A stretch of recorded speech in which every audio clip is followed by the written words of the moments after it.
Hello students, आज हम start करने जा रहे हैं एक न्यू चैप्टर और चैप्टर का टाइटल है डैफोडिल्स। ये एक पोएम है और इस पोएम को लिखा है विलियम वर्ड्सवर्थ ने और इसका हम हिंदी में लाइन टू लाइन एक्सप्लेनेशन समझेंगे और साथ ही साथ वीडियो में हम इसके क्वेश्चन आंसर्स भी डिस्कस करेंगे। तो आप लोग वीडियो को लास्ट तक ज़रूर देखिएगा। तो चलिए चैप्टर को स्टार्ट करते हैं और समझने की कोशिश करते हैं कि पोएट क्या कहना चाह रहे हैं। तो इस पोएम में हम स्टेंजाज की बात करेंगे कि इसमें 4 स्टेंजाज हैं और हर स्टेंजा में 6 लाइंस दी गई हैं। जैसे first, second, third, fourth, fifth, sixth, इसी तरीके से सारी लाइंस दी गई हैं। तो चलिए स्टार्ट करते हैं पोएम को। I wandered lonely as a cloud that floats on high over vales and hills. तो यहाँ पर जो पोएट है वो खुद को क्लाउड से कंपेयर कर रहे हैं। वो क्लाउड का जो नेचर होता है खुद को उससे कंपेयर कर रहे हैं। अब हम थोड़ा सा क्लाउड के बारे में जानते हैं कि एक क्लाउड या बादल क्या होता है। देखिए, बादल आसमान में होता है और जिस तरफ हवा उसे ले जाती है उसी तरफ वो बहना शुरू कर देता है, यानी उसी तरफ वो ड्रिफ्ट करना यानी कि फ्लोट करना शुरू कर देता है। तो बादल जो है कभी ऊंचे ऊंची वैलीज़, खाड़ियाँ, ठीक है, उसके ऊपर से बहता हुआ जाता है, कभी हिल्स के ऊपर से बहता हुआ जाता है ना। और ये जो पहाड़ियाँ होती हैं या ये जो सीन जो यहाँ पर बोला गया कि जो बादल है वो हाई अबव दी वेल्स और हिल्स के ऊपर फ्लोट कर रहा है, यानी कि यहाँ का जो लैंडस्केप है, यानी यहाँ का जो कुदरत जो बताई गई है कि पहाड़ जो है बहुत बड़े बड़े लैंडस्केप के ऊपर से ड्रिफ्ट करता है, यानी कि उड़ते हुए जाता है। उसी तरीके से जो पोएट है वो अपनी सोच में बताने की कोशिश कर रहे हैं, अपनी थिंकिंग में बताने की कोशिश कर रहे हैं कि खुद को वो क्लाउड मान रहे हैं, ठीक है, क्लाउड से कंपेयर कर रहे हैं और बता रहे हैं कि मैं घूम रहा हूँ। लोनली, वैंडर का मतलब होता है घूमना, भटकना, ठीक है, मैं भटक रहा हूँ। लोनली, जब वो अकेले होते हैं, अकेला महसूस करते हैं, उनके आसपास कोई दोस्त नहीं होता है, ठीक है, तो वो खुद के विचारों में गुम हो जाने के लिए वो नेचर में को एक्सप्लोर कर रहे हैं, ठीक है, और वो खुद को क्लाउड से कंपेयर कर रहे हैं। तो वो कह रहे हैं कि मैं जो है खुद को मैं जो है वॉन्डर कर रहा हूँ, भटक रहा हूँ अकेले में, जिस तरीके से एक बादल बड़े बड़े पहाड़ों और वैलियोज़ के ऊपर फ्लोट करता है, उसी तरीके से मैं भी भटक रहा हूँ। When all at once I saw a crowd, a host of golden daffodils. और फिर वो बताते हैं कि अचानक से जब वो पूरे लैंडस्केप में टहल रहे होते हैं, यानी जो भी सीनरी है जहाँ पर वो वॉक कर रहे होते हैं, तभी अचानक से उनका जो ध्यान है वो डैफोडिल्स की तरफ पड़ता है। डैफोडिल्स, देखो हमने पोएम का टाइटल भी देखा। तो डैफोडिल्स क्या होते हैं? डैफोडिल्स पीले रंग के फूल होते हैं, ठीक है, और वो कुछ इस तरह के दिखते हैं और ये स्प्रिंग सीजन में उगते हैं और ज़्यादातर ये पानी के आसपास पाए जाते हैं, ठीक है। तो वो बताते हैं कि जब मैं जिस तरह से क्लाउड जो है वो वैंडर कर रहा था, ठीक है, आसमान में उड़ रहा था, इसी तरीके से मैं भी ज़मीन पे मैं भी घूमने में लगा हुआ था। तभी अचानक से मेरा जो ध्यान है वो एक बहुत सारे क्राउड का यहाँ पे इस्तेमाल किया गया है। क्राउड का मतलब कैसे इंसानों के लिए क्राउड का इस्तेमाल किया जाता है, जिसे भीड़ कहते हैं, ठीक है। तो यहाँ पर भी जो हमारे डैफोडिल्स हैं, यानी जो प्लांट्स हैं, जो फूल हैं पीले रंग के, ठीक है, इनकी जो क्वांटिटी है उसको दर्शाने के लिए यहाँ पर क्राउड का इस्तेमाल किया गया है, ठीक है। वो बताते हैं कि अचानक से टहलते टहलते मेरा ध्यान डैफोडिल्स के ऊपर जाता है, जो कि बहुत भारी संख्या में थे, ठीक है, क्योंकि वो अकेले घूम रहे थे और अचानक से उनका ध्यान डैफोडिल्स के ऊपर जाता है। यहाँ पर होस्ट का इस्तेमाल भी हुआ है। अब देखिए, होस्ट का मतलब समझते हैं। होस्ट भी यहाँ पर एक तरीके से ग्रुप हो गया, ठीक है, या फिर कोई एक लार्ज ग्रुप हो गया, या फिर आर्मी को भी हम होस्ट बोल सकते हैं। तो इस टर्म का इस्तेमाल ये एम्फोसाइज करने के लिए किया गया है कि जो फ्लावर है वो बहुत ज़्यादा क्वान्टिटी में है और गोल्डन कलर का है, यानी पीले रंग का वो फ्लावर है जो कि बहुत भारी संख्या में वहाँ पर मौजूद है। Beside the lake, beneath the trees, fluttering and dancing in the breeze. तो यहाँ पर वो सीन बताते हैं कि जो डैफोडिल्स जब उन्होंने देखे तो वो बताते हैं कि जो डैफोडिल्स हैं वो डिपिक्ट किए गए हैं फ्लटर करते हुए और डांस करते हुए, यानी कि जो पौधे हैं, ठीक है, जो फ्लावर्स हैं वो एयर के साथ साथ मूव कर रहे हैं, ठीक है। तो जैसे हवा चलती है तो पेड़ पौधे भी हिलते हैं, पत्तियां हिलती हैं, ठीक है। तो इसी तरीके से जो फ्लावर है, फ्लावर के जो लीव्स हैं, फ्लावर का जो ये ऊपरी पार्ट जो है, जो ठीक है, ये सब जो है क्या हो रहा है, ये सब डांस कर रहा है। ऐसा लग रहा है कि ये असल में इंसान है और ये बिल्कुल जॉय तरीके से जॉयफुल मूवमेंट कर रहे हैं और इनमें काफ़ी ज़्यादा जान भी है, ठीक है। और फिर पोएट जो है कंपेयर करते हैं डैफोडिल्स को, सॉरी यहाँ पर मैं कुछ मिस कर गई, हाँ। तो ये जो डैफोडिल्स हैं ये जो है ये लेक के बगल में मौजूद है, यानी ये जो सीनरी है, ठीक है, जहाँ पर डैफोडिल्स मौजूद हैं वो एक लेक के यानी तालाब के बगल में लगे हुए हैं और पेड़ के नीचे दिखाई पड़ रहे हैं, यानी कि पेड़ के नीचे और तालाब के साइड में। जिस तरीके से हमने ये जो टाइटल देखा, ठीक है, इसमें भी देखो फ्रंट पेज में जैसे ये पेड़ है, डैफोडिल्स लगे हुए हैं, पानी बह रहा है, तो इसी तरीके से जो सीनरी है वो इसी तरह की कुछ है।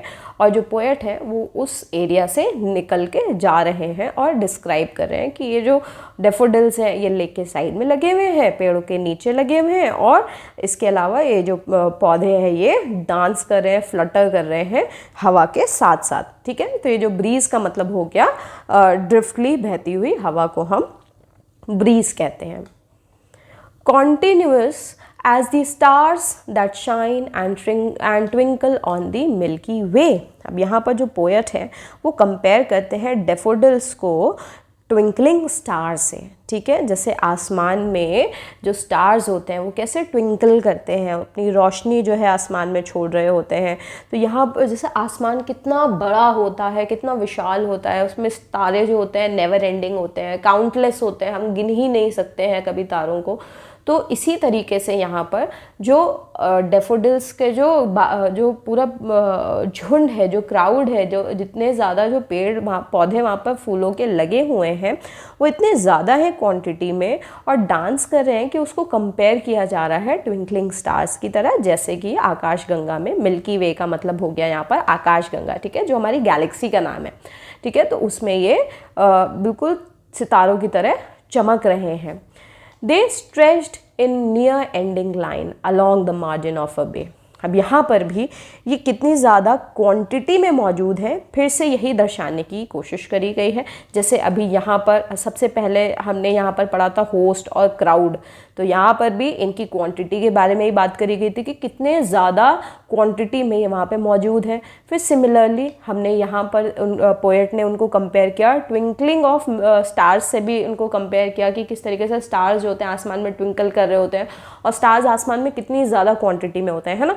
तो यहाँ पर भी स्टार्स से ही यहाँ पर भी इनको क्वांटिटी से कंपेयर किया, ठीक है। उसके बाद फिर यहाँ पर नेवर एंडिंग लाइन, ठीक है, स्ट्रेच्ड इन नेवर एंडिंग लाइन, यानी कि ये इतनी ज़्यादा लंबी लाइन में पूरे एरिया में स्ट्रेच्ड है, यानी फैले हुए हैं, ठीक है, कि ये जो लेक है इसके जो आउटर जो लाइनिंग होती है जहाँ से उसकी सीमा शुरू होती है वहाँ से ये पूरे पूरे लगे हुए हैं, ठीक है। 10,000 saw eye at a glance, tossing their heads in sprightly dance। फिर यहाँ पर फिर से उनकी क्वांटिटी दर्शाई गई है कि 10,000 की मात्रा में मौजूद हैं, यानी कि इतने ज़्यादा हैं कि पोएट ने सिर्फ इनका नंबर्स को एग्जैजरेट करने के लिए 10,000 का इस्तेमाल किया, ये बताने के लिए कितनी ज़्यादा क्वांटिटी में ये वहाँ पर मौजूद हैं। और जो डैफोडिल्स हैं उनको पर्सोनिफाई किया गया है टॉसिंग देयर हेड से, ठीक है। यहाँ पर टॉसिंग देयर हेड का इस्तेमाल हुआ है ना, जिस तरीके से इंसान अपना सिर हिला रहा होता है उसी तरीके से ये जो डैफोडिल्स हैं उनको भी एक पर्सन से कंपेयर करके ये बताने की कोशिश करी गई है कि कितने ज़्यादा वो स्पिरिटेड हैं, कितने ज़्यादा उनमें स्पिरिट है, आत्मा है, कि वो जो है वो डांस कर रहे हैं, वो हवा के साथ वो झूम रहे हैं। उनका एक एनिमेटेड नेचर भी यहाँ पर दिखाने की कोशिश करी गई है कि किस तरीके से वो एक ह्यूमन लाइक फिगर भी हैं और वो उस नेचर को एंजॉय कर रहे हैं बहती हुई हवा के साथ। जिस तरह से हवा उनके ऊपर आकर के टकरा रही है वो बहुत ज़्यादा खुश हैं और वो डांस कर रहे हैं। The waves beside them danced, but they outdid the sparkling waves in glee। अब यहाँ पे वेव्स की बात करी गई, जो लेक साइड में बह रही है उसके बारे में बात करी गई है। यहाँ पे कहा जा रहा है कि जो वेव्स हैं, ठीक है, वो भी डांस कर रही है। जैसे हवा लगती है तो पानी के ऊपर भी हवा पड़ रही है, ठीक है, और उसकी वजह से उसमें भी मूवमेंट शो हो रहा है। पौधों के ऊपर जो फ्लावर्स हैं डैफोडिल के, उनके ऊपर भी हवा है, वो भी डांस कर रहे हैं। पर यहाँ पर पोएट ने एक ध्यान देने वाली बात ये कही कि हवा की वजह से जो लेक्स हैं वो तो डांस कर ही रही हैं, पर जो डैफोडिल्स हैं उनका जो जॉय है, उनके अंदर जो लाइवलीनेस है वो जो है इतनी ज़्यादा है कि जो डांसिंग लेक भी जो है वो भी उसके सामने फीकी पड़ गई है। यानी कि जो लेक है, लेक की ब्यूटी भी कैसी होती है, उसमें भी पानी में जब धूप पड़ती है कैसे स्पार्कल की तरह शाइन कर रहा होता है पानी, और पानी हिल रहा होता है, ठीक है, उससे भी ज़्यादा सुंदर है ये जो फूल है डैफोडिल्स के, उनका movement. The poet could not but be gay in such a jocund company। तो यहाँ पर जो पोएट हैं वो कहते हैं कि ये जो नज़ारा है उसे देख करके वो ना सिर्फ खुश फील महसूस कर रहे हैं, वो बहुत ज़्यादा लाइवली महसूस कर रहे हैं कि जिस तरीके से जो फूल हैं जो वहाँ पर मौजूद हैं, उनकी जो मौजूदगी ही है वो इतने ज़्यादा लाइवली है कि वो बहुत ज़्यादा प्रभावित हो रहे हैं, बहुत ज़्यादा खुश हो रहे हैं उस नज़ारे को देख करके कि वो जो डैफोडिल्स हैं उनकी कंपनी में रह करके, यानी उस नेचर के आसपास रह करके वो बहुत ज़्यादा खुश हैं। जॉकंड कंपनी का मतलब यहाँ पर हो गया खुश होने वाली, मैरी कंपनी या फिर चीयरफुल कंपनी, ठीक है, यानी कि जिसके मौजूद होने की वजह से जो पोएट हैं जिनका नाम विलियम वर्ड्सवर्थ है, उनके जो स्पिरिट्स हैं वो अपलिफ्ट हो गए। यानी अगर वो उदास थे, लोनली थे, तो उस नज़ारे को देख करके वो उनके अंदर जो है लाइवलीहुड जो है वो जाग उठा है, वो बहुत ज़्यादा जॉयफुल महसूस कर रहे हैं क्योंकि वहाँ का नज़ारा ही इस तरह का है। I gazed and gazed, but little thought what wealth the show to me had brought। तो यहाँ पर जो पोएट हैं वो बता रहे हैं कि मैं जो है उस नज़ारे को देखता जा रहा था, यानी कि मैं डैफोडिल्स को बहुत लंबे समय तक देखता रहा, पर उनको वो जो है वो बिल्कुल भी ये महसूस नहीं कर रहे थे कि वो वहाँ पर अकेले हैं। उनके दिमाग में थॉट आ रहे थे कि इतना खूबसूरत नज़ारा है कि उनके पास ये जो एक तरीके से वेल्थ इकट्ठी हो गई। उन्होंने वहाँ पर रहने के बाद, उन पौधों को देखने के बाद, उन फूलों को देखने के बाद उनके अंदर जो जॉय था, उनके अंदर की जो खुशी थी, इंस्पिरेशन जो उन्हें उन पौधों से मिली थी वो उनके अंदर आ चुकी थी, ठीक है। यानी जो पोएट हैं वो भी अब पूरी तरीके से जॉयफुल हो चुके थे और उन्हें यही रियलाइज़ हो रहा था कि जो खुश रहने की जो वेल्थ होती है, यानी जो हम वेल्थ क्या है, वेल्थ होता है जो हमारे पास जमा पूंजी होती है, ठीक है। तो देखो पैसों वाली जो जमा पूंजी होती है वो इंसान की शायद खर्च हो जाए, ख़त्म हो जाए, कभी ना रहे, पर एक खुशी वाली जो जमा पूंजी होती है कि इंसान जब खुश रहता है अंदर से, तो वो जो जमा पूंजी होती है वो हमेशा ही उसके पास बरकरार रहती है और एक तरीके से इंस्पिरेशन भी प्रोवाइड करती है, ठीक है। तो इसी तरीके से यहाँ पर भी जो डैफोडिल्स हैं उन्होंने जो पोएट हैं उनके अंदर इंस्पिरेशन लाया है, उनके अंदर जॉय फिल किया है उनके अंदर, और जो साइट, जो सीन देख रहे थे वो पूरा, उसकी वजह से वो बहुत ज़्यादा खुश हैं। Sorry. Oh, for often when on my couch I lie, I vacant or in pensive mood। फिर वो कहते हैं, अब पोएट जो है अपनी फीलिंग को बताने की कोशिश कर रहे हैं कि जब वो कभी भी काउच पर, काउच यानी कि एक कंफर्टेबल सोफ़ा जिसको हम बोल सकते हैं उस, ठीक है, तो बताते हैं कि जब मैं काउच पर अकेले लेटा होता हूँ या फिर खाली होता हूँ, कुछ नहीं कर रहा होता हूँ, पेंसिव मूड या फिर वेकेंट का मतलब हो गया बिना किसी थॉट के, ठीक है, खाली होता हूँ, तो मेरे दिमाग में सिर्फ और सिर्फ डैफोडिल्स की ही जो व्यू होता है, जो पिक्चर होती है वही आती रहती है। और वो जो अपना स्टेट ऑफ माइंड है उसको डिफ़ाइन करते हुए बताते हैं कि जो मेरा माइंड है उसमें उन डैफोडिल्स की मेमोरी जो है वो हमेशा आती है और मैं बहुत ज़्यादा उसकी वजह से खुश हो जाता हूँ। दे flash upon that inward I which is the bliss of solitude. तो यहाँ पर ये जो मेमोरी आती है डैफोडिल्स की वजह से उनकी आँखों में, और वो उस मेमोरी को सोच करके ही उनकी जो आँखें हैं वो एकदम से चमक उठती हैं। वो डिस्क्राइब करें यहाँ पर कि वो कितना ज़्यादा ब्लिसफुल महसूस करते हैं, कितना ज़्यादा जॉय महसूस करते हैं जब वो डैफोडिल्स के बारे में सोच रहे होते हैं, जब उनके दिमाग में खालीपन होता है। सॉलिट्यूड का मतलब होता है खालीपन होना, ठीक है। तो जब भी वो खालीपन में बैठे होते हैं, खाली महसूस कर रहे होते हैं, उनके पास कोई नहीं होता है, तो वो मन में डैफोडिल्स के बारे में सोच रहे होते हैं कि वो कितना ज़्यादा ब्यूटीफुल नज़ारा था। जैसे आप लोग भी कहीं पर जाते हैं, ठीक है, बहुत अच्छा समय बिता करके आते हैं, तो कभी खाली अकेले बैठे होते हैं तो सोचते हैं खुद के साथ कि मैंने कितना मज़े किए थे, है ना। तो यहाँ पर जो पोएट हैं वो भी इसी फीलिंग को एन्जॉय कर रहे हैं, ये सोचते हुए कि जब भी मैं अपने काउच पर खाली अकेला बैठा होता हूँ, मेरे पास कोई नहीं होता है, मेरे दिमाग भी काम नहीं कर रहा होता है, एकदम खाली होता है, सब कुछ शांत होता है, तो मेरे दिमाग में सिर्फ और सिर्फ उन्हीं डैफोडिल्स की जो यादें हैं, मेमोरीज़ हैं, वो आ जाती हैं और मेरी आंखें जो हैं वो जो है शाइन से ब्लिंक करने लगती हैं, ठीक है। And then my heart with pleasure fills and dance with the daffodils. और इसी तरीके से जो उनकी मेमोरीज़ है डैफोडिल्स की, वो उनके हार्ट को खुशियों से, हैप्पीनेस से, प्लेजर से भर देती हैं। और फिर पोयम जो है वो कॉन्क्लूड होती है एक इमेज के साथ, जिसमें पोएट जो है उनका जो हार्ट है वो खुश है, वो डांस कर रहा है उन मेमोरीज़ को याद करके जो कि डैफोडिल की मेमोरीज़ थी, यानी कि डैफोडिल्स के डांस करने वाली जो मेमोरीज़ थी वो सब उनके दिल में, जहन में बसी हुई हैं। और यहाँ पर ये चीज़ यही सिंबलाइज कर रहा है कि जो हमारे आसपास का जो नेचर होता है, ठीक है, उससे हमें इंस्पिरेशन लेनी चाहिए और इसी तरीके से हमें लाइफ में आगे बढ़ना चाहिए, है ना। तो स्टूडेंट्स, अब हम इसकी छोटी सी समरी भी समझ लेते हैं दोबारा से। आई होप आप सभी को इसकी एक्सप्लेनेशन लाइन टू लाइन तो समझ में आ गई होगी, बट हम इसकी शॉर्ट में समरी समझ लेते हैं। तो ये जो डैफोडिल्स पोएम है, इसमें जो विलियम वर्ड्सवर्थ हैं, इन्होंने ये लिरिकल पोएम की तरह लिखा है, यानी राइमिंग्स में ये पोएम आई हुई है, ठीक है। तो इसमें जो पोएट है वो पोएम को बिगिन करते हैं ये बताते हुए कि मैं वॉन्डर कर रहा था बिना किसी एम के, और मैं बिल्कुल एक जैसे बादल होता है उसी की तरह मैं ड्रिफ्ट कर रहा था आसमान में, ठीक है।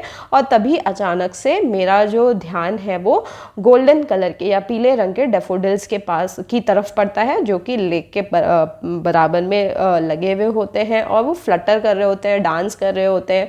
उनका जो नज़ारा था वो सब देख करके मेरे दिल में बहुत ज़्यादा जॉय भर जाता है, मैं बहुत ज़्यादा खुश महसूस करने लगता हूँ।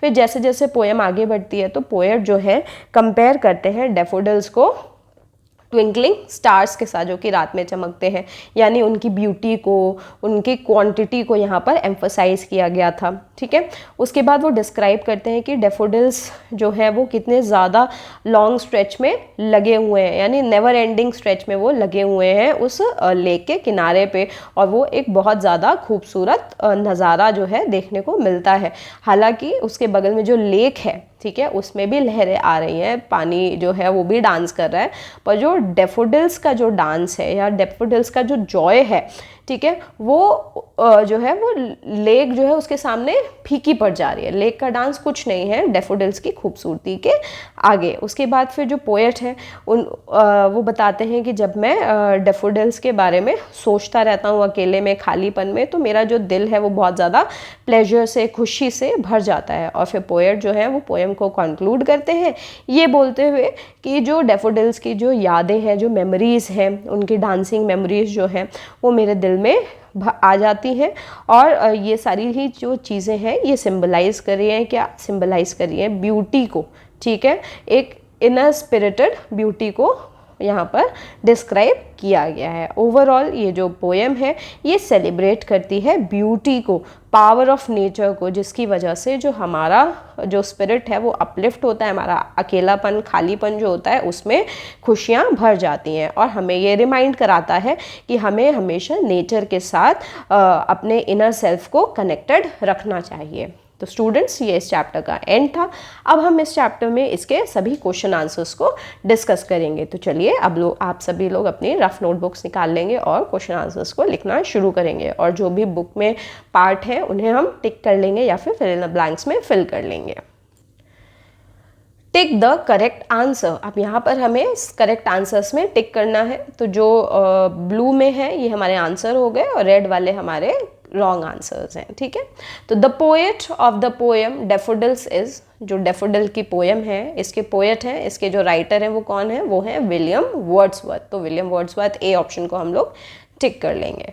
सेकंड पर चलते हैं। The poet compares himself with a, poet खुद को किससे कंपेयर कर रहे हैं, वो कंपेयर कर रहे हैं खुद को वॉन्डरिंग क्लाउड से, यानी कि एक बहते हुए भटकते हुए क्लाउड से खुद को कंपेयर कर रहे हैं।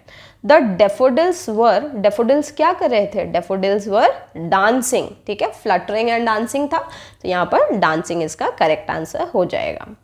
The poet was feeling in the company of daffodils, तो पोएट कैसा फील कर रहे थे कंपनी में डेफोडिल्स की, वो फील कर रहे थे गे, यानी हैप्पी फील कर रहे थे। द डेफोडिल्स वर डांसिंग, तो डेफोडिल्स कहाँ डांस कर रहे थे, beside the lake, beside the pond या बिसाइड द सी, तो बिसाइड द लेक वो डांस कर रहे थे। अब आते हैं right the rhyming words for the following. अब यहाँ पर जो रेड में लिखा है ये हमारे वर्ड्स हैं और इनके राइमिंग वर्ड्स हमें लिखने हैं, ठीक है। तो ट्रीज का राइमिंग वर्ड हो गया ब्रीज, क्लाउड का हो गया क्राउड, प्ले, गे का हो गया प्ले, यानी कि एंडिंग हमें इनकी ध्यान रखनी है, या तो सेम वर्ड से एंडिंग हो रही होगी या फिर सिमिलर साउंड से एंडिंग हो रही होगी, ठीक है।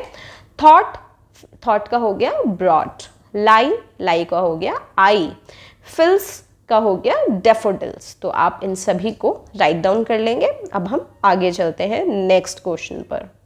Complete the following lines from the poem. अब ये कुछ लाइन्स दिए हुए थे, ठीक है, तो इनमें जो अंडरलाइन वाला है ये हमारे आंसर्स हो जाएंगे, जिन्हें हमें पोएम से देख करके लिखने हैं। आप लोग चाहें तो पोएम को याद भी कर सकते हैं, क्योंकि अगर एग्जाम में आ गया तो एटलीस्ट आपको सिर्फ इतना याद करने की जरूरत नहीं, आप टीचर शायद पोएम को कहीं से भी फिल इन द ब्लैंक्स के लिए दे दें अगर, तो आप लोग शायद भूल सकते हैं, इसलिए पूरी पोएम को याद कर लीजिए, रट डालिए। I wandered lonely dash, lonely as a cloud, तो fill in the blanks में आ जाएगा as a cloud, dash over vales and hills that floats on high, ठीक है, तो fill in the blanks में that floats on high। अब आते हैं सेकंड पर। beside the lake dash, beneath the trees, dash in the breeze, fluttering and dancing in the breeze, dash but be gay, the poet could not but be gay in such a dash, in such a jocund company, dash in pensive mood, in vacant or pensive mood, they flush upon dash that inward eye। तो यहाँ पर हम ये सभी fill in the blanks को video pause करेंगे और इन्हें फिलअप कर लेंगे। चलिए आगे चलते हैं और नेक्स्ट क्वेश्चन को करते हैं। अब आते हैं हम इस चैप्टर के क्वेश्चन आंसर्स पर। Answer the following questions. What was the poet doing, poet क्या कर रहे थे। The poet was wandering alone and encountered a field of daffodils, तो पोएट जो थे वो अकेले टहल रहे थे और तभी उनकी जो नज़र थी वो डेफोडिल्स पर पड़ती है। Describe the beauty of daffodils in your own words. अब हमें ब्यूटी को डिस्क्राइब करना है डेफोडिल्स की अपने खुद के शब्दों में, तो आंसर में लिखेंगे the daffodils are described as a host of golden daffodils fluttering and dancing in the breeze, stretching along the margin of a bay. Their beauty is compared to the continuous twinkling of stars on the Milky Way। तो यहाँ पर जो daffodils हैं उन्हें describe किया है host की तरह, ठीक है, होस्ट क्या यानी एक ग्रुप ऑफ गोल्डन डेफोडिल्स की तरह डिस्क्राइब किया है, जो कि फ्लटर कर रहे हैं, डांस कर रहे हैं और स्ट्रेच हैं कहाँ तक, जो बे है यानी जो लेक है उसके चारों तरफ ये लगे हुए हैं, फैले हुए हैं, और इनकी जो ब्यूटी है उसको कंपेयर किया गया है स्टार्स की ट्विंकलिंग से, जो कि मिल्की वे में मौजूद होते हैं स्टार्स, उनसे इन्हें कंपेयर किया गया है इनकी ब्यूटी को। How can you say that the sight of the daffodils made the poet happy?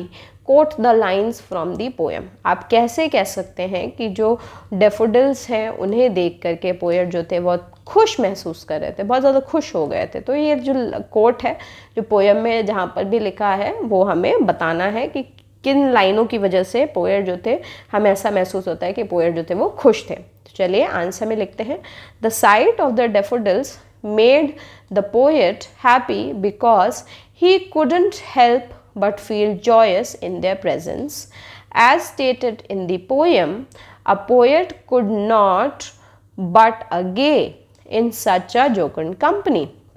तो यहाँ पर जो डेफोडिल्स हैं उन्हें देखते ही पोएट खुश हो गए थे, क्योंकि वो खुद को रोक ही नहीं पा रहे थे खुश होने के अलावा, वो उनकी मौजूदगी में वो खुश होने के अलावा और कुछ सोच ही नहीं पा रहे थे। ठीक है, और ये बात जो है ये हमें इन पर्टिकुलर लाइन से पता चलती है, जहाँ पर लिखा है the a poet could not but be gay in such a jocund company.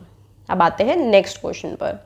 Name any two things with which the poet compare the daffodils. अब कोई भी दो चीज़ें लिखनी है जिनसे हमें जो पोएट है उन्होंने डेफोडिल को कंपेयर किया है। ठीक है, the daffodils are compare to host and also to stars twinkling on the milky way. तो डेफोडिल्स को कंपेयर किया है होस्ट से, जिसका मतलब है एक लार्ज ग्रुप या फिर आर्मी से उसे कंपेयर किया है, और इसके अलावा स्टार्स की ट्विंकलिंग से भी उसे कंपेयर किया गया है। Which are your favourite lines in the poem and why. Poem में आपकी फेवरेट लाइन्स कौन सी हैं और क्यों हैं, ये आपको बताना है। The closing lines and then my heart with pleasure fills and dance with the daffodils resonate for their expression of joy and connection with nature. अब यहाँ पर जो मेरी फेवरेट लाइन है मैंने वो लिख दी है, जो कि क्लोजिंग लाइंस थी, यानी जो लास्ट की जो दो लाइन्स थी वो मेरी फेवरेट थी। अगर आपकी कोई और है तो आप वो लिख सकते हैं और उन्हें एक्सप्लेन भी कर सकते हैं वाई में। ठीक है, जो वाई पूछा है यानी क्यों आपको वो पसंद है, ये भी आप बता सकते हैं। अगर सेम यही लिखना चाहते हैं तो ये भी लिख सकते हैं कि जो क्लोजिंग लाइन्स हैं ये मेरी फेवरेट है, क्योंकि इनसे जो जॉय है, कनेक्शन विद नेचर है, ये हमें महसूस होता है। ठीक है, अब आते हैं ई पार्ट पर। ई पार्ट जो है थोड़ा सा बड़ा है, तो इसे आराम से समझेंगे और लिख लेंगे। You know that plants play a major role in making our environment clean and beautiful. Plant any flower plant in your garden in a flower pot. Look after it, and when it bears the beautiful flowers, then write to share how you feel about it. तो यहाँ पर ये एक तरीके की activity है। ठीक है, तो एक्टिविटी ये है कि जो हमें जो प्लांट्स हैं, ठीक है, इन्होंने ये बताया कि जो प्लांट्स हैं वो बहुत मेजर रोल प्ले करते हैं एनवायरनमेंट को साफ़ रखने में, सुंदर रखने में। तो इन्होंने बोला कि आप लोग भी एक प्लांट को, एक फ्लावर प्लांट को, यानी फूल देने वाले प्लांट को, पौधे को लगाएं। ठीक है, एक फ्लावर पॉट में उसकी देखभाल करें, रेगुलर उसमें पानी डालें, खाद डालें। ठीक है, उसका ध्यान रखें रेगुलर। और उसके बाद कुछ समय बाद जब वो बड़ा हो जाए, जब उसमें से फूल निकलने शुरू हो जाएं, तो अपना जो एक्सपीरियंस रहा ये पूरी जर्नी का, उसे अपने फ्रेंड्स के साथ शेयर करें। तो चलिए हम भी इसे एक लेटर की फॉर्म में शेयर करते हैं अपने सभी दोस्तों के साथ। तो चलिए राइट डाउन करते हैं इसे अपनी रफ नोटबुक में। Dear friends, I am overjoyed to share with you the news that the flower plant I have been nurturing in my garden has finally bloomed. Witnessing the delicate petals unfurling and revealing vibrant colors has filled my heart with such happiness. It's incredible to think that with a little care and attention, something so beautiful can emerge from a tiny seed.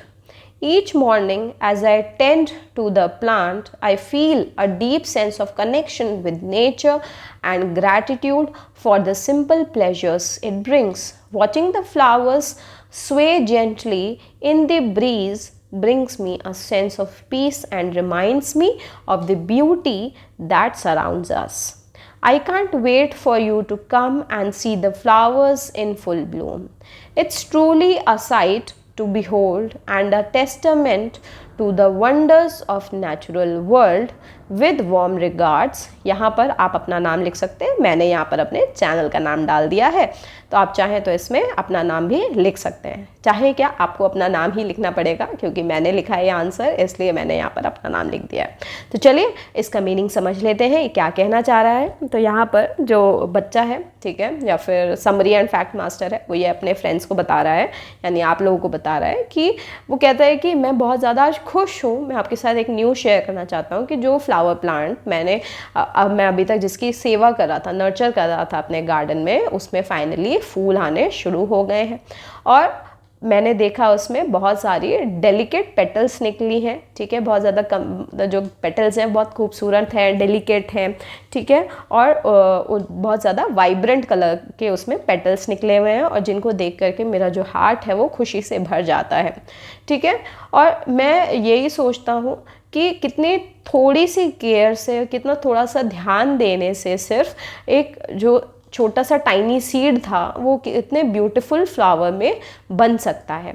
Her morning जब मैं हर सुबह उठ करके जब मैं अपने पौधे के पास जाता था तो मुझे उससे बहुत गहरा कनेक्शन महसूस होता था, खुशी महसूस होती थी कि एक छोटी सी चीज़ भी कितना ज़्यादा खुशी प्रोवाइड कर सकती है। और अपने फ्लावर्स को देख करके कि किस तरीके से वो हवा के साथ बहते हैं, उससे मुझे बहुत ज़्यादा सुकून मिलता था और मुझे रिमाइंडर मिलता था कि ब्यूटी जो है हमारे आसपास वो कितनी ज़्यादा इम्पॉर्टेंट है, कितनी खूबसूरत है, ठीक है। और मैं बिल्कुल भी अब इंतज़ार नहीं कर पा रहा हूँ। मैं चाहता हूँ कि आप लोग मेरे घर आएँ और मेरे जो पौधे हैं जिसमें बहुत ज़्यादा फूल उगे हुए हैं वो सब देखें। और ये बहुत ज़्यादा ब्यूटीफुल नज़ारा है कि किस तरीके से जो नेचर है वो कितना ज़्यादा खूबसूरत होता है, ठीक है। तो ये हमने बता दिया। अब आप लोग चाहें तो इसको आप राइट डाउन कर सकते हैं या फिर स्किप करना चाहें तो स्किप भी कर सकते हैं। तो चलिए आगे चलते हैं नेक्स्ट क्वेश्चन पर।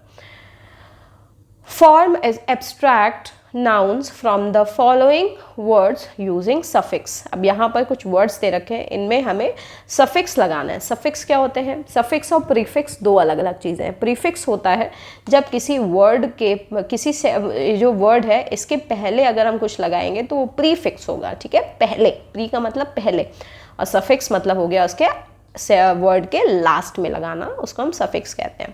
तो यहाँ पर एग्जॉस्ट लिखा है तो एग्जॉस्ट का हो जाएगा एग्जॉशन, ठीक है। तो हमने यहाँ पर टी तो था ही, ION ऐड कर दिया। तो रिकंसाइल का हो गया रिकंसाइलिएशन, ठीक है। तो रिकंसाइलिएशन इसको हम राइट डाउन कर लेंगे। फॉरगिव, तो फॉरगिव का हो गया फॉरगिवनेस, ठीक है। तो नेस हमने इसमें ऐड कर दिया, नेस हो गया हमारा सफिक्स।